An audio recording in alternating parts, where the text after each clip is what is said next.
Assalamualaikum warahmatullahi wabarakatuh.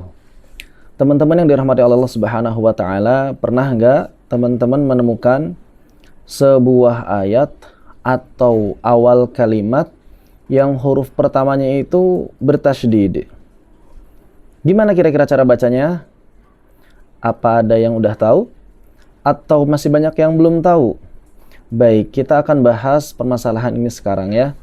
Jadi teman-teman kalau melihat di satu mushaf awal ayatnya atau awal kalimatnya diawali dengan huruf yang bertasydid, ini nggak perlu bingung. Kenapa? Karena sebetulnya tasydid yang ada pada awal huruf ini itu lahir dari pertemuan antara huruf tersebut dengan huruf yang ada sebelumnya. Jadi tasydid itu lahir kalau kita bacanya wasol sebetulnya. Ingat nggak nih hukumnya apa? Kalau ada tanwin ya, dhammatain ketemu dengan mim.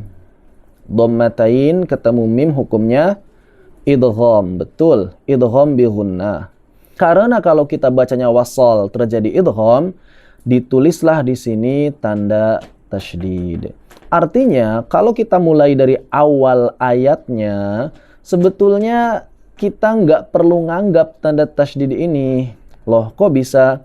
Kenapa? Karena memang ya standar tanda baca dari mushaf Madinah adalah standar tanda baca wasol. Jadi tanda baca yang ada di mushaf Madinah ini semuanya mengikuti hukum-hukum saat kita mewasolkan bacaan. Jadi kita bacanya biasa saja.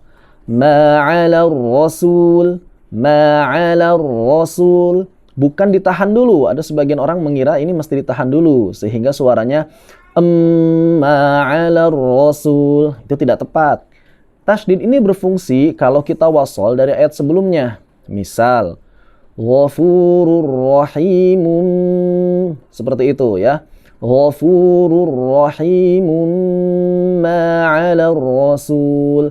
Nah ini teman-teman sama kasusnya dengan basmalah yang ada pada awal surah Al-Qadr, di mana dalam basmalah tersebut ada tanda tasydid di atas huruf ba. Kok bisa? Basmalah yang lain kan nggak ada begitu ya. Tapi sebetulnya ini bukan hanya di Al-Qadr saja, ya ada di beberapa tempat juga. Tapi akan kita bahas ini.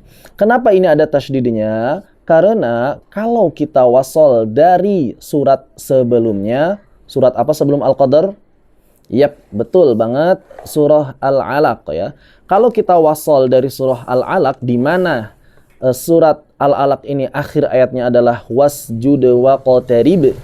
Kalau kita bacanya wasol, maka kita baca wasjud waqtarib bismillah. Ada idgham di sana, bukan dibaca waqtarib bi, waqtarib bi. Tidak, kalau kita wasol langsung diidghamkan waqtarib bismillah. Karena di sini akhir dari kata waqtarib adalah huruf ba dan awal dari kata basmalah adalah huruf ba juga, maka terjadi idgham. Lalu bagaimana kalau kita langsung baca dari basmalahnya? Kalau kita langsung baca dari basmalahnya langsung saja, tidak usah pedulikan tasydid seperti yang tadi dibahas, tidak perlu dibaca bismillah ya, sama seperti yang lain dibacanya bismillahirrahmanirrahim. Seperti itu. Allahu ta'ala a'lam.